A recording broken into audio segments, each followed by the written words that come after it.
오늘의 말씀, 버려진 돌에서 인류를 구원하신 머릿돌 예수님입니다. 머릿돌 예수님. 누가복음 20장 17절로 32절. 첫 번째 주제, 종교 지도자들이 버린 돌 예수님. 누가복음 20장 17절. 이에 그분께서 그들을 보시고 이르시되, 그러면 기록된 바 건축자들이 거부한 돌, 바로 그 돌이 모퉁이의 머릿돌이 되었도다 한 이 말씀은 무엇이냐? 모퉁이의 머릿돌이 가장 중요한 돌이죠. 예수님은 시편 118편을 인용해서 지금 자신이 이 가장 중요한 돌이다, 머릿돌이다 라고 얘기를 해 주십니다.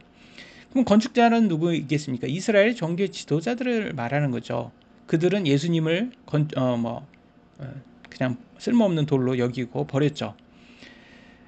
참 종교 지도자들은 하나님의 말씀을 받은 사람들이에요. 그래서 자부심도 컸고 그걸 하나님 말씀을 연구하고 사람들에게 가르쳐야 되는데, 근데 그런 사람들이 가장 중요한 이 모퉁이의 머릿돌, 건축의 핵심이 되는 예수님을 쓸모없는 돌로 여기고 성문 밖에 내던집니다. 이거는 예수님의 십자가를 버렸다라는 것을 얘기하는 상징이죠.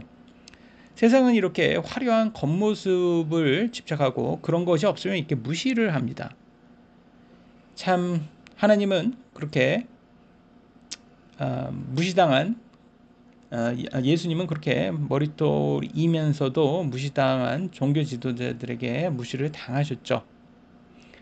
그 돌을 가져다가 건물의 전체 균형을 잡고 지탱하는 머릿돌을 하나님이 예수님을 그렇게 삼으셨습니다. 머릿돌이 가장 핵심이라는 거죠. 건물을 지탱하는 돌이니까. 그러니까 예수님의 부활과 승리는 곧 뭘 말합니까? 이 인류를 구원하는 가장 지탱하는 머릿돌, 성전의 기초가 된다는 거죠. 그래서 우리가 집을 지을 때 어디에다 집을 지어야 됩니까? 모래성 위에 집을 짓냐? 반석, 머릿돌, 이 반석, 예수님 위에 집을 짓냐가 우리의 인생의 집을 어디에 두냐가 가장 중요한 우리 영혼을 결정하는 부분입니다. 18절에 누구든지 그 돌 위에 떨어지는 자는 부서지겠고, 이건 뭐 예수님을 거부해서 심판받는다는 것을 뜻하죠. 누구 위에든지 그 돌이 떨어지면 그 돌이 그를 갈아서 가루로 만들이라 하시더라. 예수님이라는 돌 앞에 내 자존심과 고집이 먼저 깨지는 거룩한 부서짐을 경험할 때 진정한 구원의 은혜가 시작됩니다. 이를 거부하는 교만한 권세는 결국 마지막 날, 예수님의 심판의 날이죠. 주님의 엄중한 심판 앞에 가루처럼 흩어진다고 나와 있습니다. 참 안타깝지만 예수님을 거부한 사람들은 원래대로 지옥에 갈 운명이었기 때문에 그들은 지옥에 가게 됩니다. 예수님을 거부했기 때문에 지옥 가는 것이 예수님을 안 믿었기 때문이 아니라 그들은 그냥 자신의 원래 지옥의 운명을 선택을 한 거죠. 이건 정말 선택의 결정입니다. 저 역시 20년 불면증이라는 혹독한 연단 속에서 세상의 불순물이 빠지고 자아가 깨지는 고통을 겪었습니다. 계속 겪고 있죠. 이 과정에서 참 행복이라는 것을 저는 거창한 성공, 세상적인 성공이라고 집착을 해왔던 것을 깨달았어요. 근데 이 최근에는 하나님이 누구에게나 공평하게 주시는 햇살, 아니면 따뜻한 햇살이나 시원한 바람 같은 일상 속에서 있는 것임을 깨닫게 되었습니다. 그래서 저는 그런 생각이 들어요. 머나먼 미래에 오지 않는 세상적인 성공에서 우리가 집착하지 말고 지금 내가 지금 내 곁에 있는 작은 것, 내가 지금 느낄 수 있는 것에 감사하고 행복을 찾자. 이래야지 내 병도 힐링을 찾을 수 있겠다라는 생각을 하게 되었습니다. 두 번째 주제, 위선자들의 음모와 하늘의 지혜입니다. 20장 19절 누가복음. 예수 제사장들과 서기관들이 동시에 그분을 찾고자 하였으나 그들이 백성을 두려워하였더라. 이는 그분께서 자기들을 대적하여 이 비유를 말씀하였음을 그들이 알았기 때문이더라. 지금 종교 지도자들이 예수님이 자신들의 죄를 가리킨다는 걸 정확히 알았다라는 거예요. 근데 뭐를 합니까? 회개 대신 분노를 선택합니다. 참 이게 인간의 모습인 것 같아요. 딱 왔을 때 하나님께서 죄를 딱 지적했을 때 그게 아프죠, 사실. 내가 죄인이다? 아프죠. 그러나 그것은 나를 심판하려고 하는 것이 아니라 다시 나를 살리시겠다는 하나님의 간절한 구조이자 신호이고 최후의 기회라는 것을 우리가 기억을 해야 됩니다. 많은 사람들은 세상의 고통을 보면서 야, 정말 하나님이 계신다면 왜 세상이 이 모양 이 꼴이야? 라며 분노를 합니다. 그것은요, 이 세상이 천국이 아니어서 그런 거예요. 많은 사람이 이 세상을 천국으로 착각을 하고 있어요. 아니, 천국이 아니니까 죄가 있고 죄로 인해서 아픈 거예요. 그러니까 이 세상이 아픈 거는 하나님이 없어서가 아니라 세상에 죄가 가득하기 때문이에요. 그렇기 때문에 더욱더 이 세상에서는 예수님이 필요한 거죠. 우리를 구원하는, 이 세상에서 우리를 구원해 주실 수 있는 유일한 분. 비록 우리는 이 병과 고난에서 있지만 우리가 포기하지 않을 수 있는 건 뭘까요? 세상 사람 같으면 자살을 하죠. 근데 우리는 포기하지 않는 건 뭐예요? 천국 소망이 있다라는 거예요.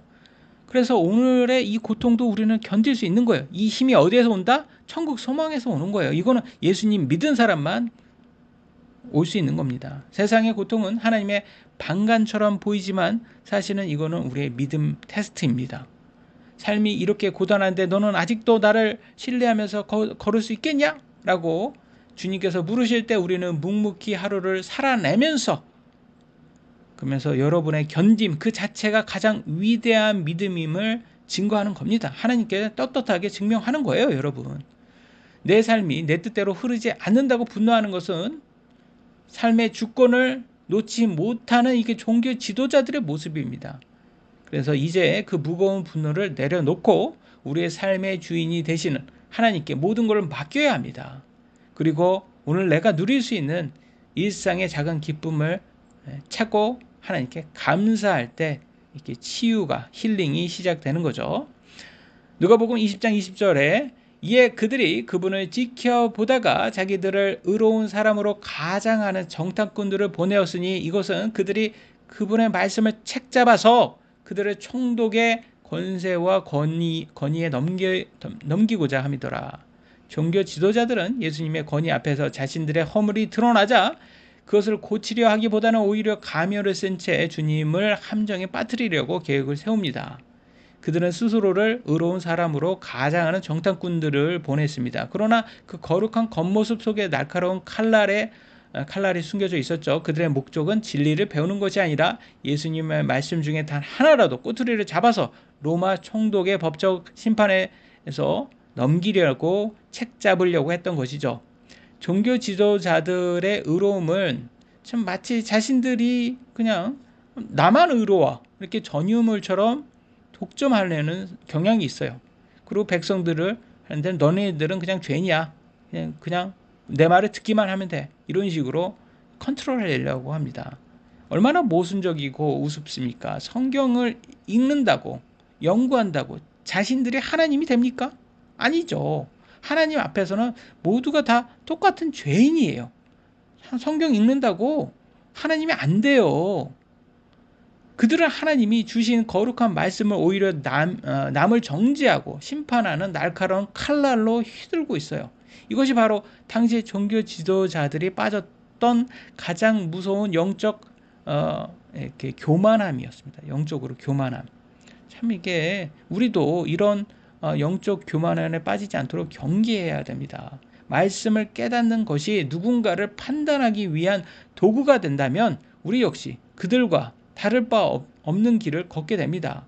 신앙의 본질은 남을 정죄하는 권세에 있는 것이 아니라 하나님 앞에서 내 자신의 부족함을 발견하고 겸손히 엎드리는 데 있다라는 것을 우리가 잊지 말아야 됩니다. 21절 그들이 그분께 물어 이르되 선생님이여 우리가 알기에 선생님께서는 곧바르게 말씀하시고 가르치시며 아무도 외모로 받아들이지 아니하시고 오직 하나님의 길을 참되게 가르치시나이다. 그들은 먼저 예수님을 향해 극찬을 쏟아냅니다. 하지만 이 칭찬은 진심이 아니었죠. 예수님이 빠져나갈 틈이 없도록 당신은 정직한 분이니까 무조건 정직하게 말해야 됩니다. 라는 이 프레임을 씌워서 압박하려는 비열한 전략이었습니다. 22절에 어떻게 말하는지 보겠습니다. 우리가 카이사르에게, 시저를 말하는 거죠. 공세를 바치는 것이 율법에 맞나이까? 아니면 맞지 아니하나이까? 참 여기에서 바쳐라 하면요, 로마 압제에서 고통받는 유대의 백성들에게 민족의 배반자로 낙인이 찍히고요, 바치지 마라 하면 로마 황제 카이사르에게 대항하는 정치적 반역자가 되어 곧바로 체포당합니다. 그러니까 이건 무조건 문제가 될 수밖에 없는 그런 거를 준 거죠. 어떻게 대답을 해도 그들은 하나님을 사랑하는 척하며 율법에 맞냐고 묻지만 사실 그들의 관심은 하나님의 뜻이 아니라 예수님을 죽일 구실을 찾는 데 있었습니다. 거룩한 질문에 탈을 쓰고 있지만 그 속에는 남을 무너뜨리려는 독한 계산이 깔려 있었던 것이죠. 오늘날 이런 사람들 많지 않습니까? 23절 25절 그러나 그분께서 그들의 술책을 아시고 그들에게 이르시되 너희가 어찌하여 나를 시험하느냐 데나리온 하나를 내게 보이라 거기에 누구의 형상과 그 위에 쓰인 글이 있느냐 하시니 그들이 응답하여 이르되 카이사르의 것이 있나이다 하더라.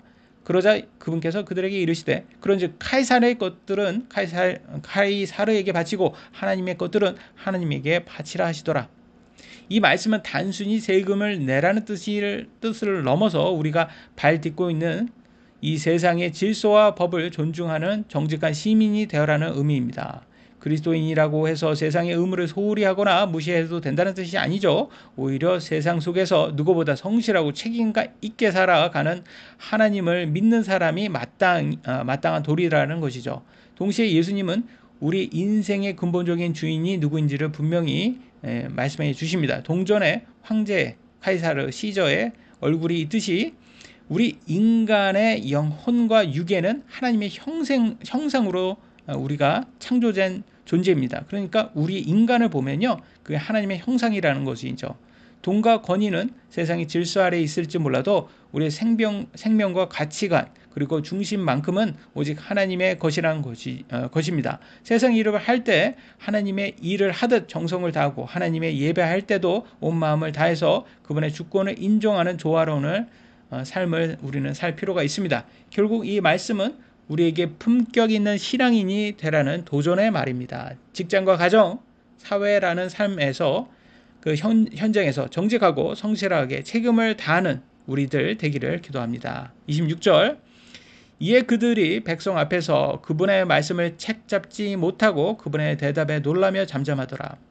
이 구절은 승리가 어디에 있는지를 가르쳐 줍니다. 진정한 승리는 상대를 말싸움으로 이기는 것이 아니라 하나님과 세상 앞에서 부끄러움 없는 정직한 삶과 하늘의 지혜로 증명하는 것입니다. 대적들을 침묵하게 만드는 것은 예수님의 논리만이 아니라 그분의 말씀 속에 담긴 거부할 수 없는 권위와 진실함에 있었습니다. 우리도 오늘 하루 세상의 비난과 시험 앞에서 당황하기보다 주님의 지혜를 의지하며 묵묵히 진리의 길을 걸어가기를 기도를 합니다.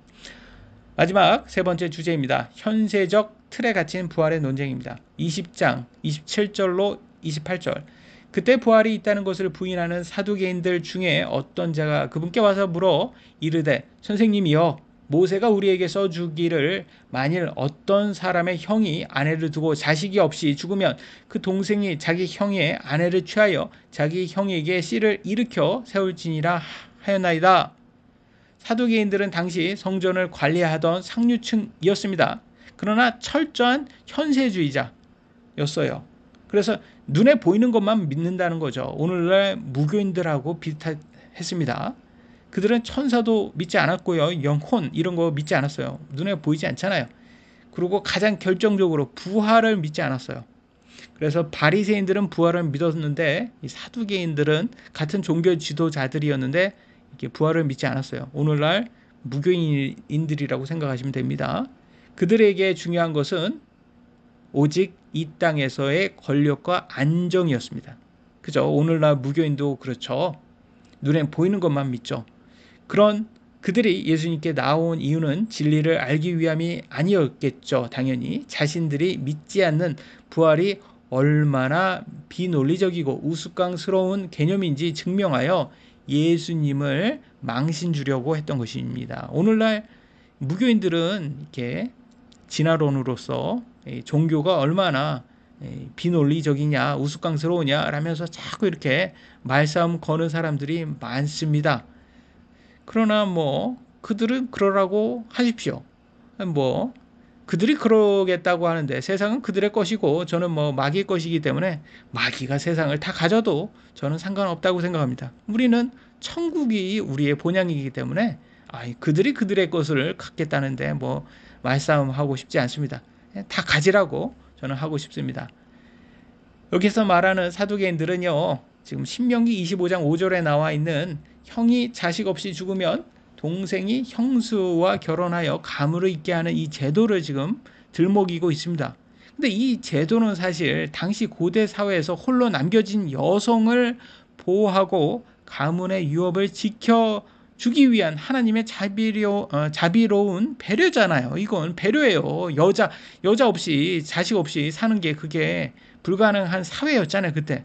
근데 그걸 가지고 이 아름다운 사랑의 법을 가지고 사두개인들은 부활을 조롱하려는 참 얼마나 이게 타락한 모습입니까? 저는 이런 걸 보면서 저는 하나님의 말씀을 가지고 이게 왜 자꾸 정죄하려고 하는 사람들이 많은지 모르겠어요. 사랑의 하나님을 정죄 하나님으로 자꾸 바꿔서 자신들이 얼마나 똑똑하냐. 나는 이렇게 똑똑해. 나는 하나님의 말씀을 이 정도로 알아. 라고 이렇게 과시하려고 하는 이렇게 종교 지도자들이 많다라는 걸 제가 깨달았어요.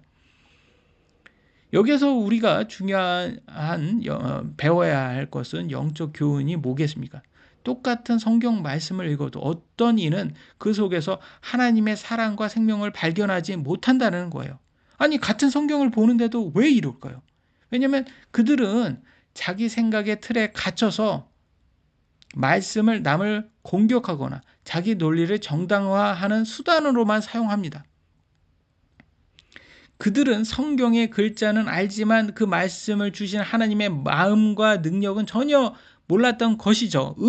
하나님의 의도. 하나님이 내가 너네들을 사랑해서 주는 거야. 그런데 그들은 그런 것에 관심이 전혀 없는 거예요. 그냥 내가 얼마나 똑똑한지 내가 이만큼 똑똑해. 너네 내 말 잘 들어야 돼. 내가 이 정도 똑똑한 거야. 그래서 의시되는 인생에 자랑하는 게 그들의 인생의 목적이더라고요. 신앙은 내 좁은 소견으로 하나님을 분석하는 것에 있지 않습니다. 크신 하나님 앞에 내 생각을 내려놓는 것이죠. 사두개인들처럼 현세 이익에만 매몰되어서 영원한 생명을 놓치는 어리석음을 범해서는 안 됩니다. 하나님이 주신 율법과 말씀은 누군가를 이기기 위한 무기가 아니라 우리가 영원한 나라를 꿈꾸게 하는 소망의 통로가 되어야 합니다. 참 안타까워요. 저는 종교 지도자들을 보면서. 오늘도 이렇게 종교 지도자들은 많습니다. 누가복음 20장 29절로 32절. 그러므로 7 형제가 있었는데 첫째가 아내를 취하였다가 자식이 없이 죽었나이다. 이에 둘째가 그녀를 아내로 취했으나 그도 자식 없이 죽었나이다. 그리고 셋째도 그녀를 취하였고 또 7이 다 이와 같이 자식을 남기지 아니하고 죽었나이다. 자기네들도 말하다가 지쳤나 봐요. 왜 셋째, 왜 넷째, 다섯째, 여섯째, 일곱째까지 다 하지? 왜 반복하지? 맨 마지막에는 그 여자도 죽었나이다. 말도 안 되는 이거는 이게 얼마나 극단적인 이해입니까? 이런 일이 있어요? 7명의 여자가 일곱 명의 남자가 다 죽고. 참, 셋째, 넷째, 7까지 다 죽으면 여기 남자들은 여자를, 이 형수를 되게 무서워했겠네요. 사두개인들의 부활이라는 신성한 진리를 얼마나 세속적이고 유치한 논리로 비하하는지를 이렇게 볼 수 있지 않습니까? 그들은 일어나지도 않을 법한 극단적인 7 형제를 가정으로 만들어서 예수님께 이렇게 질문을 던지는 거죠. 그들은 의도가 뻔하지 않습니까? 아니, 예수 당신이 정말 부활이 있다고 말하는 게 정말 맞다면 저 세상, 지금 여기는 현 세상이고 저 세상, 죽은 이후에 이 여자는 누구의 아내가 되겠습니까? 라고 묻는 거예요. 그들은 부활 후에 삶도 지금 이 땅에서의 삶과 똑같은 질서 속에 있다는 것을 확신하는 거죠. 맹신하고 있는 거예요. 그러니까 천국에 대해서 전혀 모르는 거예요. 아니 웃기지 않습니까? 이 땅에 그렇다고 천국도 그럴 거사? 저는 이게 참 진화론을 믿는 이게 사두개인들하고 무교하고 좀 비슷하잖아요. 그래서 좀 진화론자들에게 좀 약간 도전을 좀 해주고 싶어요. 여기에서. 지금 저는 이런 생각을 들어요. 막 이 사람들이 막 뭐 지구가 45억 년이 되었다고 막 그렇게 얘기를 해요. 만약 어저께 하나님께서 이 지구를 다 만들었고 우주를 만물을 다 창조했는데 45억 년의 이 역사를 가진 것처럼 창조를 딱 했다고 생각해 봅시다. 하나님은 창조를 할 때도 다 그렇게 만들 수 있으니까. 그러니까 인간이 추적하고 논리적으로 막 이게 과학이라는 진화론으로 막 해도 45억 년이 나왔다고. 그 45억 년이다. 하나님이 그렇게 만들었다고 하면 그렇게 할 수가 있는 거예요. 왜냐면 아니 하나님께서 아담을 최초에 만들 때 아담과 이브를 아기로부터 만들었겠습니까? 성인으로 만들었겠습니까? 당연히 성인으로 만들었을 거 아닙니까? 그러니까 지구라는 것을 만들었을 때 애초에 뭐 무에서 이렇게 만들었을 거예요? 아니죠. 오래된 지구를 만들었겠죠. 하나님께서 만들 때도 성인의 인간도 성인으로 만들었으면 지구도 성인처럼 만들었을 거 아니에요. 그러니까 지구가 나이가 먹었겠죠. 하나님께서 최초에 만들었을 때부터. 그러니까 그거를 이렇게 추측해 보면 그게 오래됐네. 그러니까 이건 오래됐어. 아니죠. 하나님께서 만들 때부터 그렇게 오래된 것처럼 만들었다니까요. 그러니까 그걸 가지고 하나님은 없다. 이런 식으로 만드는 이렇게 사두개인들 같은 이런 사람들, 부활은 없다라는 이게 바로 오늘날 진화론자들이 봉착한 그들의 참 맹신하는 그런 종교가 아닌가 싶어요. 그러니까 참 이 하나님의 능력을 고작 인간의 능력으로 이렇게 낮추면 인간의 결혼 제도, 육체적 수준으로 부활을 끌어내리고 조롱하게 된다는 것을 볼 수가 있습니다. 이들의 모습은 오늘날 우리에게도 큰 경종을 울리게 됩니다. 우리는 때때로 내가 경험한 세상, 내가 아는 지식, 내가 가진 상식이 전부라고 생각해요. 참 우리 인간이라는 게 얼마나 작습니까? 참 AI보다도 우리는 못해요. 그런데도 이런 이 지식이 이렇게 작은 틀에 있는데도 불구하고 그 틀에 하나님을 무한하신 하나님을 가두려고 해요. 그래서 참 답답한 게 종교 지도자들이 뭐라고 하냐면 야 조심해 너네들 조심해 죄 짓지 않게 조심해 그러면서 자꾸 우리를 막 무섭게 만들더라고요. 저같이 뭐 이게 좀 어떻게 보면 이렇게 저같이 겁이 많은 사람에게 야 조심해 죄 짓지 않게 조심해 그러니까 탈이 난 거예요. 제가 하도 이렇게 겁이 많아가지고 경고 맞아 내가 죄 짓지 않게 조심해야 돼 하다 보니까 이제 너무 조심하다 보니까 이게 제가 이게 다 신경망이 다 탈이 났더라고요. 근데 내가 그게 할 수가 있나? 내가 조심한다고 조심할 수가 있나? 그잖아요. 세상에서 내가 컨트롤할 수 있는 부분이 정말 별거 없더라고요. 내가 하나님의 은혜로 지금 내가 조심해서 사는 거였구나.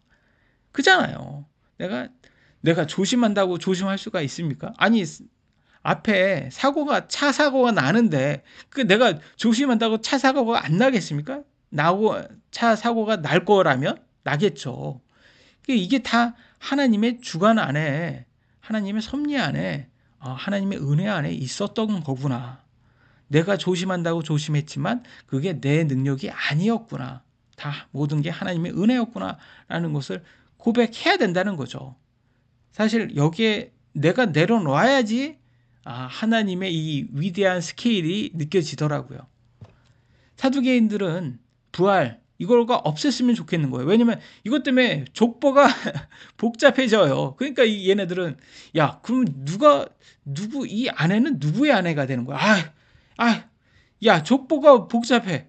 야 부활 없어지는 게 나. 골칫거리야. 얘네들은 그냥 그거예요. 그러니까 부활이 없었으면 자기네들의 권력이 이 땅에서 권력하는 게 더 좋은 거예요. 근데 부활은 사실 우리들에게는 어때요? 죽음을 이기는 영원한 승리예요. 나는 지금 몸이 아파 죽겠는데 난 부활 이거 하나 때문에 내가 지금 오늘도 견디는 거예요. 오늘도 부활 때문에 겨우 견디는 거예요. 그러니까 이게 부활이라는 게 나한테는 오늘 내가 자살하지 않고 견디게 하는 힘을 주는 게 부활인데, 이 사두개인들에게는 부활이라는 게 그냥 골칫거리, 족보 문제를 일으키는 골칫거리에 그냥 봉착한다는 거죠. 참 안타까워요. 그래서 이거는 우리에게 어떤 질문을 줍니까? 우리들은 지금 어디를 지금 보고 있습니까? 사두개인들처럼 오직 우리 눈에 보이는 이 땅의 관계, 소유, 논리에 매몰되어서 살다 보면 하나님의 거대한 계획, 부활의 소망은 한낱 우스갯소리로 보이게 됩니다. 우리가 영적으로 눈을 떠야지 돼요.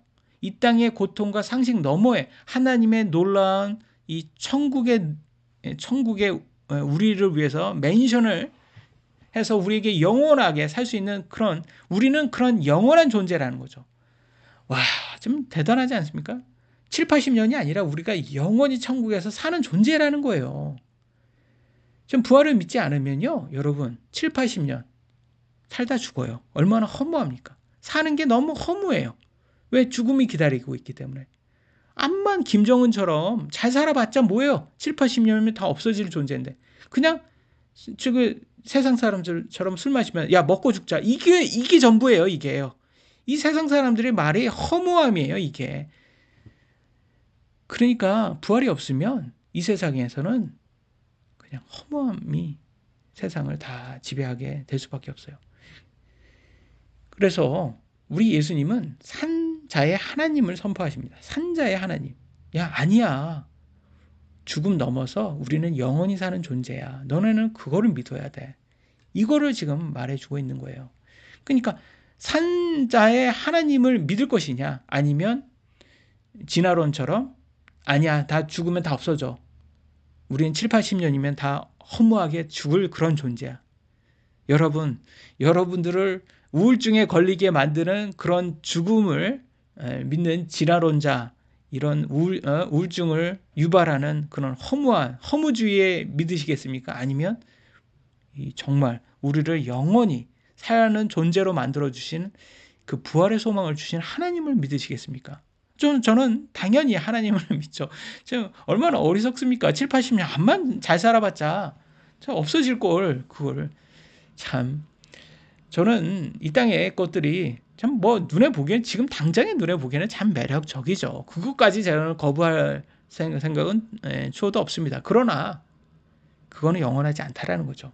우리는 영원한 것에 우리 삶의 것을 전부를 저는 맡기고 싶습니다. 왜냐면 이 땅의 것에 이거는 진짜 저는 투자의 가치가 없다고 생각해요. 진짜 투자는 영원한 것에 투자해야 되고, 그것은 우리 하나님이고 부활 소망에 있다라는 거죠.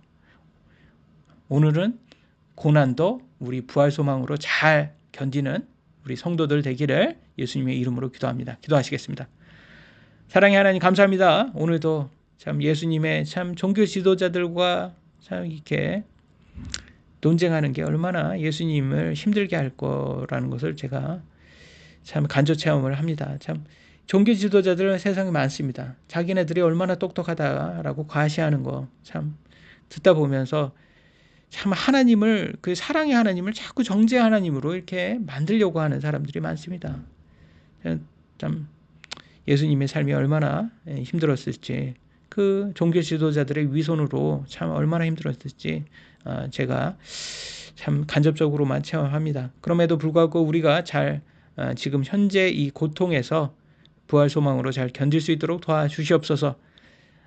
우리는 앞으로 천국에서 받을 보상이 얼마나 큰지 우리 상상을 넘을 거라고 생각됩니다. 저는 오늘 하루 견디면서 우리 성령님, 내 안에 있는 성령님으로 위로받기를 원합니다. 주님, 우리를 위로해 주시고 또 우리가 우리 마음속에 있는 성령님께 귀 기울여서 스스로 위로할 수 있는 우리들 될 수 있도록 도와주시옵소서. 그래서 오늘 하루도 잘 견뎠다 칭찬하고, 우리가 내일도 잘 견딜 수 있도록 항상 기쁨 가득한 우리들 될 수 있도록 도와주시옵소서. 감사합니다. 우리를 구원해 주시고 사랑해 주셔서 감사하고, 항상 사랑하고